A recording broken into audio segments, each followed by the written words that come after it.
Shalom Elohim, haleluya, puji nama Tuhan. Semangat pagi Bapak Ibu Saudara yang dikasihi Tuhan kita Yesus Kristus. Jumpa lagi bersama saya Pendeta Samuel Mabuntu dalam Renungan Pagi ke 2359 hari. Renungan pagi ini mengudara.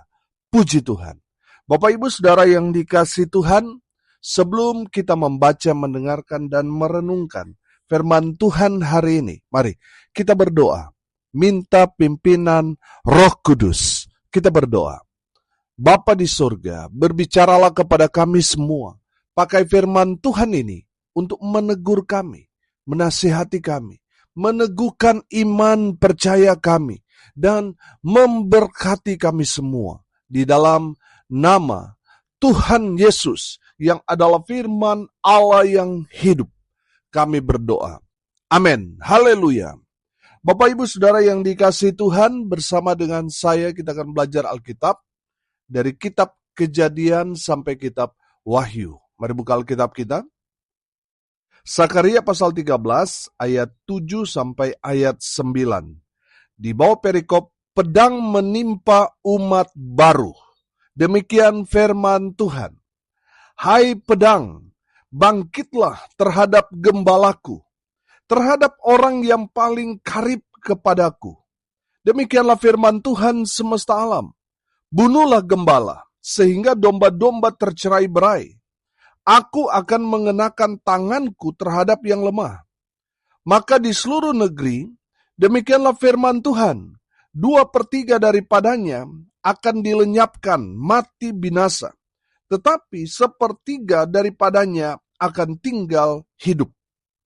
Aku akan menaruh yang 1/3 itu dalam api dan akan memurnikan mereka seperti orang memurnikan perak.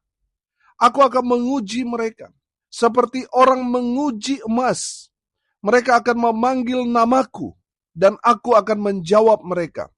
Aku akan berkata, mereka adalah umatku, dan mereka akan menjawab, Tuhan adalah Allahku. Amin. Haleluya. Bapak Ibu Saudara yang dikasihi Tuhan, sekilas kita melihat ayat 7 ini, kita melihat Allah kok begitu kejam. Kenapa Tuhan izinkan membunuh gembala-gembala Israel yang sedang mengembalakan domba-dombanya Tuhan? Bapak Ibu Saudara yang dikasihi Tuhan, perhatikan, sekali lagi saya baca ayat 7. Hai pedang, bangkitlah terhadap gembalaku, terhadap orang yang paling karib kepadaku. Demikianlah firman Tuhan semesta alam. Bunuhlah gembala, sehingga domba-domba tercerai-berai. Aku akan mengenakan tanganku terhadap yang lemah. Bapak Ibu Saudara yang dikasihi Tuhan, pertanyaannya sekarang, apa tujuan Tuhan memberikan berbagai macam tantangan kepada umat Tuhan? Sampai gembala-gembala Israel pada saat itu harus mati, dibunuh. Saudara, tujuan Tuhan supaya jemaat, umat Tuhan menjadi jemaat yang betul-betul mengandalkan Tuhan. Amin. Saudara, dari kejadian itu kelihatan mana yang hanya ikut-ikutan menjadi percaya dan mana yang benar-benar percaya kepada Tuhan. Ketika ada apa? Ketika ada penganiayaan. Saudara yang dikasihi Tuhan, saya percaya kesetiaan itu diuji di saat ada penderitaan. Amin. Saudara, perhatikan bahwa Tuhan mengizinkan untuk gembala-gembala pada saat itu mati, dibunuh. Supaya apa? Domba-domba ini tercerai-berai. Tuhan mau lihat domba-domba ini tercerai-berai, mereka lari ke siapa? Ada yang dalam situasi itu mereka lari kepada Tuhan, dan ada yang mereka panik sehingga mereka melupakan Tuhan. Mereka lebih mementingkan untuk menyelamatkan diri mereka sendiri, atau ada yang mencari manusia untuk menjadi tempat mereka berlindung sementara. Saudara yang dikasihi Tuhan, semuanya akan kelihatan ketika ada dalam penganiayaan. Bapak Ibu Saudara yang dikasihi Tuhan, pastikan kita semua adalah orang-orang yang mengandalkan Tuhan. Amin. Walaupun ada banyak sekali persoalan pergumulan, tetap cari Tuhan. Ketika kita ada masalah, jangan andalkan manusia. Andalkan Tuhan selalu. Amin. Saudara yang dikasihi Tuhan, saya percaya orang yang mengandalkan Tuhan dalam kehidupannya, ketika ada masalah, dia tetap cari Tuhan. Tapi orang yang tidak mengandalkan Tuhan kelihatan ketika ada masalah, yang dia cari HP, yang dia cari bos, yang dia cari teman, bukan cari Tuhan. Bapak Ibu Saudara yang dikasihi Tuhan, pastikan saudara, ketika ada penganiayaan, penderitaan yang hebat melanda di tengah-tengah kita, tetap cari Tuhan. Tetap cari yang kita andalkan. Amin. Haleluya. Saudara, saya menangkap di sini tujuan Tuhan supaya jemaat itu kuat. Mereka yang tadinya karena ada gembala, mereka manja. Apa-apa ya gembala yang harus kerjakan, lakukan. Sehingga apa saudara? Mereka tidak mandiri. Mereka menjadi produk gagal karena terus dilayani. Tidak mau melayani. Saudara, ada berapa banyak orang sudah Kristen berpuluh-puluh tahun. Tetapi sampai sekarang masih saja dilayani. Saudara sudah Kristen berpuluh-puluh tahun. Sampai rambut sudah putih semua. Saudara, tapi masih bayi rohani. Karena apa? Karena masih terus dilayani. Bapak Ibu Saudara yang dikasihi Tuhan, Tuhan mau saudara terlibat dalam pekerjaan Tuhan. Amin. Supaya di saat gembala saudara mungkin meninggal, mendadak, pelayanan itu terus jalan. Saya punya kakak kelas dulu, saudara. Pelayanannya hebat, luar biasa. Jiwa-jiwa banyak, saudara. Tapi di saat dia mendadak dipanggil Tuhan, pelayanannya langsung bubar. Bapak Ibu Saudara yang dikasihi Tuhan, sudah seharusnya saudara terlibat dalam pekerjaan Tuhan. Dari sudut pandang waktu, kata firman Tuhan, sudah seharusnya kita itu mengajar, bukan lagi diajar. Amin. Saudara yang sudah berpuluh-puluh tahun, bahkan sudah sejak dari leluhur jadi Kristen, sudah seharusnya saudara melayani, bukan lagi dilayani. Bapak Ibu Saudara yang dikasihi Tuhan, firman Tuhan ini berbicara kepada kita semua. Kita harus menjadi jemaat yang kuat, yang mandiri. Amin. Yang terus datang cari Tuhan selalu dalam hidup kita. Dalam segala situasi kondisi, bukan saja hanya di saat kita susah baru kita datang cari Tuhan. Dalam segala hal, baik suka maupun duka, tetap kita cari Tuhan. Orang yang mengandalkan Tuhan, dalam situasi apapun dia tetap cari Tuhan. Amin. Itu menandakan orang itu mengandalkan Tuhan. Dan Tuhan mau orang-orang percaya itu seperti itu. Jangan seperti orang Israel pada saat itu. Mereka ini hanya mengandalkan nabi, hanya mengandalkan imam mereka. Tuhan mau mereka itu mandiri, mengandalkan Tuhan secara pribadi. Amin. Dan dalam komunitas yang mereka perlu digembalakan. Mereka harus mendengar gembala mereka. Tapi yang Tuhan mau, mereka itu mandiri. Amin. Memang betul-betul kerinduan dari dalam hati yang paling dalam. Datang cari Tuhan. Tetap terus beribadah, mengandalkan Tuhan dalam kehidupan mereka. Itu tujuan Tuhan, membunuh gembala-gembala mereka. Supaya umat Tuhan itu mandiri, kuat, dan tetap mengandalkan Tuhan. Yang kedua, saudara, saya tangkap di sini. Apa tujuan Tuhan memberikan atau mengizinkan berbagai macam tantangan terjadi kepada umat Tuhan? Yang kedua, perhatikan ayat 8.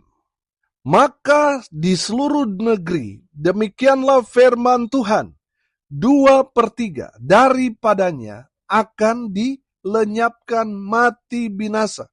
Tetapi 1/3 daripadanya akan tinggal hidup. Yang kedua saya tangkap di sini, Tuhan itu mau menyeleksi mana orang yang betul-betul cari Tuhan dan mana yang hanya sekedar ikut-ikutan. Bapak Ibu Saudara, beberapa waktu yang lalu saya bilang, saudara menjadi orang Kristen tidak menjamin saudara jadi orang yang diselamatkan. Karena orang yang diselamatkan adalah orang percaya. Bukan orang Kristen, tetapi orang percaya. Amin.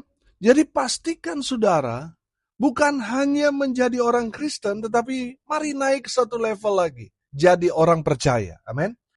Haleluya. Sudah perhatikan Injil Yohanes pasal 3 ayat 16, ayat legend. Yang saya percaya kita semua sudah hafal. Amin. Karena begitu besar kasih Allah akan dunia ini, sehingga ia telah mengaruniakan anaknya yang tunggal, supaya setiap orang yang percaya kepadanya tidak binasa melainkan beroleh hidup yang kekal. Sudah perhatikan, supaya setiap orang yang apa? Yang percaya. Sudah perhatikan juga dalam Injil Yohanes 6 ayat 47. Aku berkata kepadamu, sesungguhnya barang siapa percaya, ia mempunyai hidup yang kekal. Di sana tidak ditulis, barang siapa Kristen, dia akan mempunyai hidup yang kekal. Tidak, tetapi yang ditulis sana apa? Barang siapa percaya. Amin. Bapak Ibu Saudara, pastikan saudara adalah orang yang percaya itu. Amin. Karena saya percaya saudara, orang Kristen akan diseleksi. Amin. Akan dipisahkan. Mana yang orang Kristen yang hanya sekedar ikut-ikutan, dan mana yang sudah naik level dari orang Kristen jadi orang percaya. Amin. Mereka yang akan terus hidup dalam kekekalan. Sementara mereka yang hanya sekedar ikut-ikutan, mereka akan binasa. Saudara kalau belajar di dalam Injil Matius pasalnya yang ke-7, ayat 21 sampai ayat 23, nanti saudara akan lihat di sana. Bukan setiap orang yang berseru kepadaku Tuhan, Tuhan akan masuk ke dalam kerajaan surga, melainkan dia yang melakukan kehendak Bapa-Ku yang di surga. Pada hari terakhir, banyak orang akan berseru kepadaku, Tuhan, Tuhan, bukankah kami bernubuat demi namamu dan mengusir setan demi namamu dan mengadakan banyak mujizat demi namamu juga? Pada waktu itulah aku akan berterus terang kepada mereka dan berkata, aku tidak pernah mengenal kamu. Enyalah daripadaku kamu sekalian pembuat kejahatan. Bapak Ibu Saudara, mengerikan. Saudara lihat, ini bukan hanya sekedar orang Kristen, ini orang-orang yang dipakai Tuhan dengan luar biasa. Tetapi Tuhan menolak mereka. Tuhan berkata kepada mereka, enyalah daripadaku kamu sekalian pembuat kejahatan. Saudara yang dikasihi Tuhan, ini sangat-sangat mengerikan. Bahwa orang yang sudah terlibat dalam pekerjaan Tuhan, mereka membuat orang kagum karena mujizat-mujizat yang mereka lakukan. Karena kuasa yang mereka miliki, mereka bisa mengusir setan-setan. Mereka bernubuat, apa yang mereka katakan betul-betul terjadi. Tetapi Tuhan menolak mereka. Bapak Ibu Saudara yang dikasihi Tuhan, perhatikan di sini bahwa nanti ada yang akan Tuhan tolak. Kenapa Tuhan menolak mereka? Karena mereka tidak benar-benar melakukan kehendak Bapa. Yang mereka lakukan ya kehendak mereka. Kalau mereka dapat amplop yang banyak, yang tebal, saudara, maka mereka akan bernubuat yang baik-baik, saudara. Mereka lupa pada tugas mereka yang sebenarnya. Apa tugas Tuhan? Apa kehendak Tuhan? Ya pergi memberitakan Injil Kerajaan Allah. Bapak Ibu Saudara yang dikasihi Tuhan, itu tugas penting kita. Selain daripada itu, yaitu karunia-karunia, saudara. Saudara, selalu saya bilang, untuk menjadi pendoa syafaat, untuk menjadi worship leader, pemain musik, pengkhotbah, itu butuh karunia. Untuk bisa bernubuat, untuk bisa melakukan banyak mujizat itu butuh karunia. Hanya satu pelayanan yang tidak butuh karunia. Apa itu? Memberitakan Injil. Bapak Ibu Saudara yang dikasihi Tuhan, kita semua punya tanggung jawab itu. Itulah yang Tuhan kehendaki, yang Tuhan mau kita kerjakan, lakukan dalam pelayanan ini. Bapak Ibu Saudara yang dikasihi Tuhan, Tuhan mau kita melakukan tugas yang paling penting, yang paling utama yang harus kita kerjakan sebagai umat Tuhan. Memberitakan Injil Kerajaan Allah. Bapak Ibu Saudara yang dikasihi Tuhan, nanti saudara akan lihat, semua akan terseleksi. Baik itu terseleksi waktu, alam saudara, dan Tuhan sendiri akan menyeleksi mana orang-orang yang sungguh-sungguh cari Tuhan, yang benar-benar percaya, dan mana yang setengah-setengah percaya. Saudara, bukan berarti jadi Kristen, mati, langsung masuk surga. Tidak seperti itu, Ferguson. Bapak Ibu Saudara yang dikasihi Tuhan, kalau kita berprinsip jadi Kristen mati pasti masuk surga, saudara akan melihat banyak kekecewaan, di mana banyak orang Kristen, sama seperti halnya saya dulu. Saya berprinsip, saya sudah Kristen, walaupun saya sudah berbuat jahat, walaupun saya sudah melakukan banyak dosa, kalaupun saya mati karena saya Kristen, saya pasti masuk surga. Saudara, ada seleksi. Firman Tuhan mengajarkan kepada kita, hal kerajaan surga itu sama seperti jalan yang sempit, saudara. Jalan yang sangat sempit. Hanya sedikit orang yang mau masuk, berjalan di jalan itu. Sedangkan yang menuju kebinasaan, jalannya begitu lebar, jalannya begitu luas, sehingga banyak orang mengikutinya. Bapak Ibu Saudara yang dikasihi Tuhan, semuanya akan masuk dalam seleksi itu. Pastikan saudara dan saya lolos seleksi itu. Karena kita orang percaya, yang sungguh-sungguh percaya kepada Tuhan. Amin. Haleluya. Sehingga apapun tantangan, penganiayaan, penderitaan yang kita alami, kita tetap setia kepada Tuhan. Walaupun hidup kita berat, tapi tetap setia kepada Tuhan Yesus Kristus. Amin. Orang-orang yang tetap bertahan, tetap setia itu, mereka yang akan lulus seleksi dari Tuhan. Haleluya. Yang terakhir, yang ketiga. Apa tujuan Tuhan memberikan berbagai macam tantangan pada umat Tuhan? Yang ketiga, perhatikan ayat 9. Aku akan menaruh yang sepertiga itu dalam api, dan akan memurnikan mereka seperti orang memurnikan perak. Aku akan menguji mereka seperti orang menguji emas. Mereka akan memanggil namaku dan aku akan menjawab mereka. Aku akan berkata, mereka adalah umatku, dan mereka akan menjawab, Tuhan adalah Allahku. Amin. Bapak Ibu Saudara yang dikasihi Tuhan, saya menangkap di sini tujuan Tuhan memberikan berbagai macam tantangan, penganiayaan, penderitaan dialami oleh umat Tuhan. Karena Tuhan mau menguji kemurnian hati mereka. Amin. Bapak Ibu Saudara yang dikasihi Tuhan, ujian atau pemurnian itu akan diuji pakai api. Makanya di sini dikatakan, mereka akan diuji seperti orang memurnikan perak. Aku akan menguji mereka seperti orang menguji emas. Kita tahu dan sudah sering kali kita dengar ilustrasi tentang pemurnian emas. Bapak Ibu Saudara yang dikasihi Tuhan, emas itu yang masih bercampur dengan logam-logam yang lain. Untuk memisahkan mereka dari emas harus dibakar. Semakin panas, saudara, logam-logam lain karena tidak tahan panas, mereka akan menguap. Termasuk perak juga. Perak di titik tertentu untuk memisahkan dari emas, dia juga akan menguap. Yang tersisa hanyalah emas. Bapak Ibu Saudara yang dikasihi Tuhan, Tuhan akan memurnikan kita semua. Dan mereka yang tahan uji, merekalah yang akan mendapat kehidupan kekal. Bapak Ibu Saudara, untuk memisahkan emas dari logam-logam yang lain melalui api yang begitu panas sampai 1000 derajat. Itu sakit, saudara.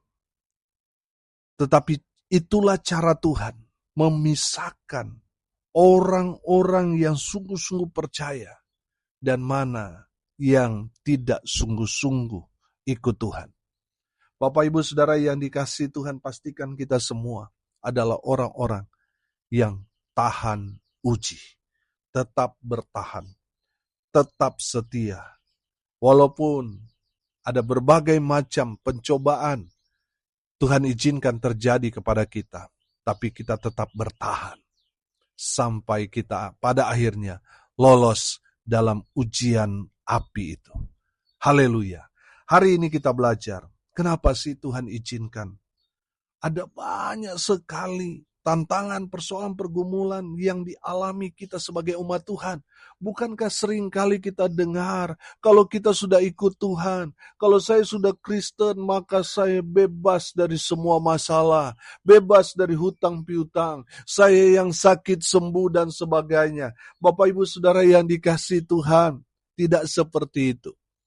Tuhan izinkan ada berbagai macam tantangan, persoalan, pergumulan, pencobaan yang saudara dan saya alami. Mungkin kita tidak menderita secara fisik, tetapi secara batin kita teraniaya. Saudara, Tuhan izinkan itu terjadi supaya kita menjadi pribadi yang betul-betul kuat di dalam Tuhan, yang mengandalkan Tuhan saja dalam hidup kita. Yang kedua, kita belajar Tuhan izinkan itu terjadi supaya semua terseleksi. Mana yang sungguh-sungguh percaya dan mana yang hanya sekedar ikut-ikutan. Dan yang ketiga, kita belajar semua akan diuji dengan api. Ujiannya sangat-sangat berat, tapi itu sanggup memisahkan orang-orang yang benar-benar percaya dan mana yang hanya sekedar ikut-ikutan atau hanya menjadi Kristen. Bapak Ibu Saudara yang dikasihi Tuhan, saya berdoa kita semua tahan uji, sehingga kita memiliki kehidupan kekal bersama dengan Bapa kita di sorga kelak. Haleluya, amin. Mari kita berdoa. Terima kasih Bapa di surga, sudah berbicara kepada kami semua, berkati semua pendengar dimanapun mereka berada. Tuhan memberkati hidup mereka, rumah tangga mereka, usaha, pekerjaan, pelayanan mereka dibuat beruntung, berhasil dalam segala hal. Hamba berdoa biarlah berkat Tuhan turun memenuhi semua pendengar. Bapak Ibu Saudara yang dikasihi Tuhan, arahkanlah hatimu kepada Tuhan dan terimalah berkat dari Tuhan Yesus. Tuhan memberkati engkau dan melindungi engkau. Tuhan menyinari engkau dengan wajah-Nya dan memberi engkau kasih karunia. Tuhan menghadapkan wajah-Nya kepadamu dan memberi engkau damai sejahtera. Di dalam nama Tuhan Yesus, sumber segala berkat. Bapak Ibu Saudara yang percaya, diberkati Tuhan, katakan amin. Puji Tuhan. Bapak Ibu Saudara yang dikasihi Tuhan, kalau saudara merasa diberkati melalui renungan pagi ini, bagikan juga kepada saudara-saudara yang lain, supaya mereka juga diberkati, karena untuk itulah kita dipanggil untuk jadi berkat. Salam kasih dari Bali. Saya Pendeta Samuel Mabuntu. Sampai jumpa besok pagi. Tuhan Yesus memberkati kita semua. Haleluya.